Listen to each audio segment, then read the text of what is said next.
Assalamualaikum warahmatullahi wabarakatuh. Selamat pagi, selamat siang, selamat sore, selamat malam, sesuai dengan waktu kita masing-masing pada waktu mendengar video ini. Saya Haji Mahmud Syarif Nasution ingin berbagi tentang sistem akuntabilitas kinerja instansi pemerintah. Mudah-mudahan penjelasan ini bermanfaat kepada kita semua dan horas salam sejahtera bagi kita semua. Dalam sistem akuntabilitas kinerja instansi pemerintah, kita mengacu kepada beberapa acuan hukum, antara lain termaktub di dalam Undang-Undang Nomor 28 Tahun 1999 yang menjelaskan bahwa salah satu dari 7 ajas penyelenggaraan negara adalah prinsip akuntabilitas, bahwa setiap kegiatan atau hasil akhir kegiatan penyelenggaraan negara harus dapat dipertanggungjawabkan.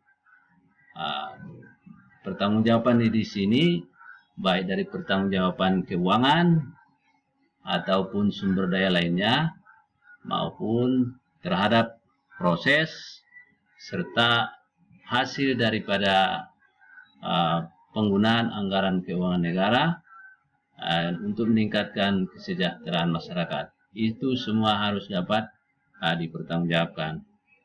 Jadi prinsip akuntabilitas ini tentunya adalah mengadopsi dari prinsip dari good governance, di samping prinsip lainnya dalam yang dianjurkan oleh United Nations Development Project atau UNDP, salah satu dari badan PBB dalam bidang pembangunan.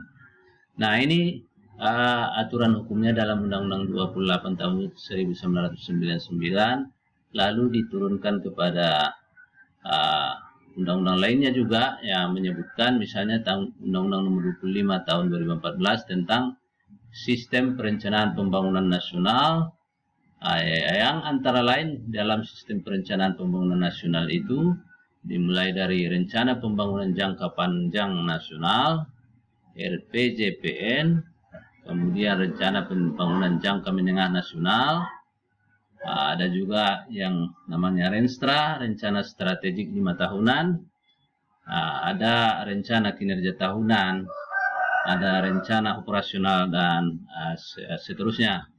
Nah, mengenai sistem akuntabilitas kinerja instansi pemerintah itu, kita mengacu kepada Perpres nomor 29 tahun 2014 tentang sistem akuntabilitas kinerja instansi pemerintah, yang mana di dalam aturan ini SAKIP atau sistem akuntabilitas kinerja instansi pemerintah itu dimulai dari proses penyusunan rencana strategik, berikutnya rencana kinerja tahunan. Dari rencana kinerja tahunan itu kemudian dibuat pula rencana kerja anggaran, dan setelah turun anggaran dalam bentuk DIPA dan POK, maka berikutnya kita akan menyusun perjanjian kinerja.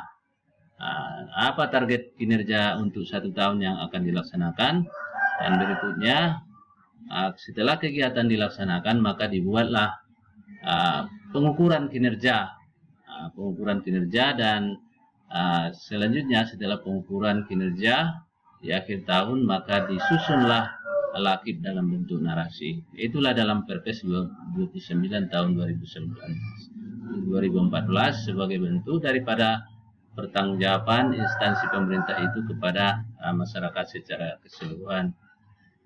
Nah, ada aturan-aturan lainnya secara teknis. Ini bisa diperdalam di dalam peraturan-peraturan berikutnya. Nah, saudara, dalam sistem akuntabilitas kinerja instansi pemerintah atau yang dikenal dengan sakib itu dimulai dari yang namanya proses perencanaan atau plan. Kemudian dilaksanakan, kemudian diukur, kemudian cek, lakukan evaluasi dan action untuk perbaikan kinerja. Nah, artinya teori daripada Edward Deming ini itu sudah dilaksanakan secara secara nyata di dalam pemerintahan kita, bahwa dalam kebijakan publik itu dimulai dari proses perencanaan kinerja, itu menetapkan tujuan dan sasaran terlebih dahulu. Tujuan sasaran itu, kemudian indikator kinerjanya serta target kinerjanya terlebih dahulu di awal proses perencanaan. Nah, kemudian perencanaan diikuti dengan langkah-langkah penganggaran. Nggak ada gunanya perencanaan kalau tidak diikuti oleh mekanisme penganggaran. Nah, nggak ada uangnya, nggak bisa dilaksanakan ya kegiatan. Nah, oleh karena itu harus disediakan dulu. Jadi orientasinya di sini adalah penganggaran berbasis kinerja. Yang dibiayai itu adalah kinerjanya, hasilnya. Jadi untuk itu kinerja tertentu dianggarkan dengan standar biaya output. Nah, kemudian setelah tersedia anggarannya dalam bentuk DIPA atau DPA dan tersusun dalam POK, petunjuk operasional kegiatan, maka kegiatan tentunya dilaksanakan untuk meningkatkan pelayanan publik. Nah, berikutnya, setelah kegiatan dilaksanakan di akhir tahun baru hasilnya diukur. Jadi di sini dibuatlah instrumen pengukuran kinerja dan kita dilihat hasilnya, dibandingkan antara realisasi dengan rencana.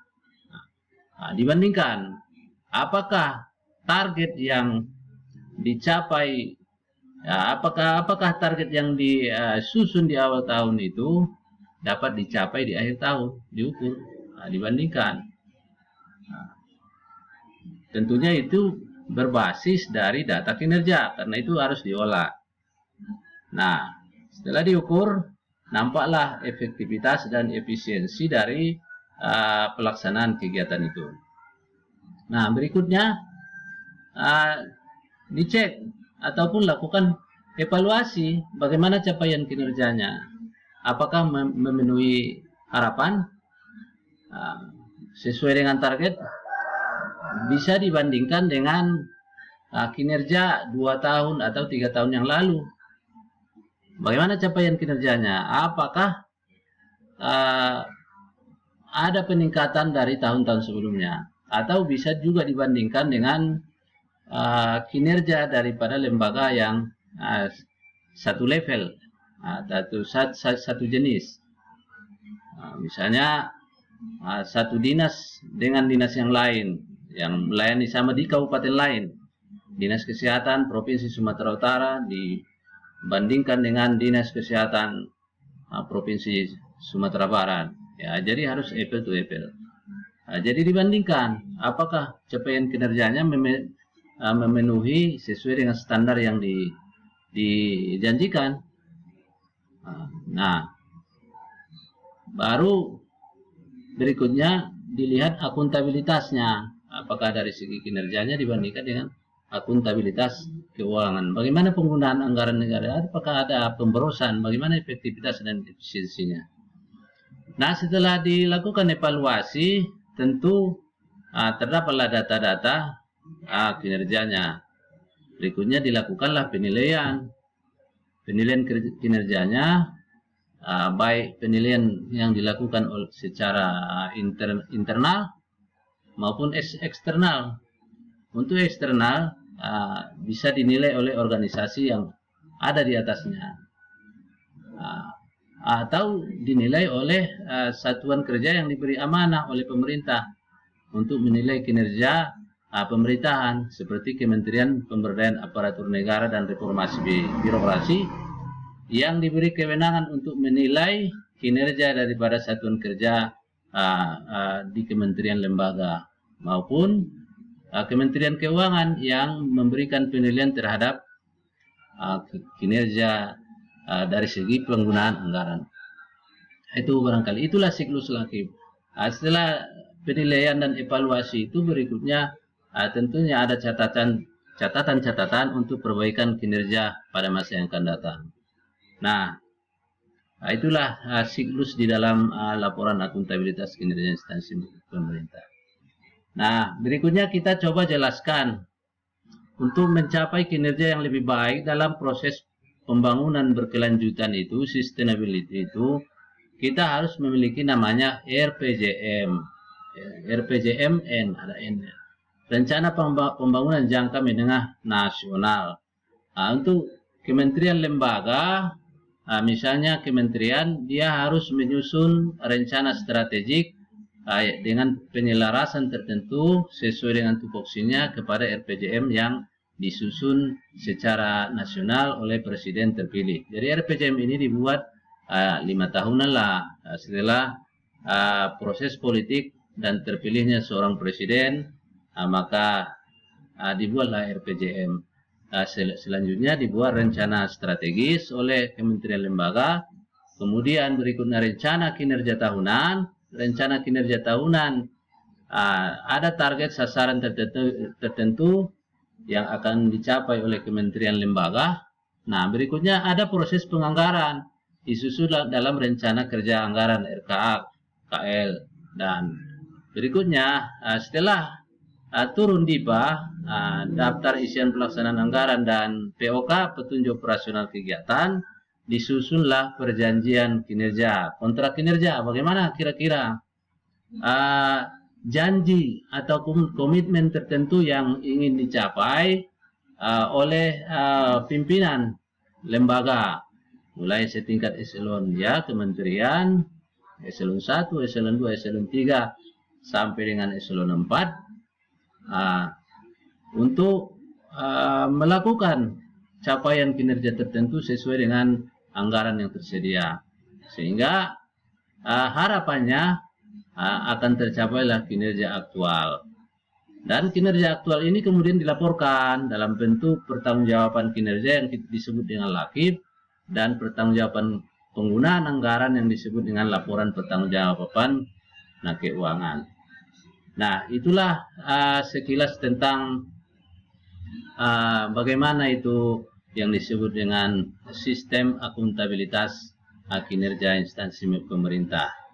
Nah, sebetulnya dalam sistem ini intinya adalah bagaimana kita bisa merencanakan dengan baik, melaksanakan dengan sebaik-baiknya, capaian hasilnya mudah-mudahan dengan harapan yang sebaik-baiknya juga, dan sebagai bentuk pertanggungjawaban kita kepada masyarakat secara keseluruhan. Demikian, wassalamualaikum warahmatullahi wabarakatuh.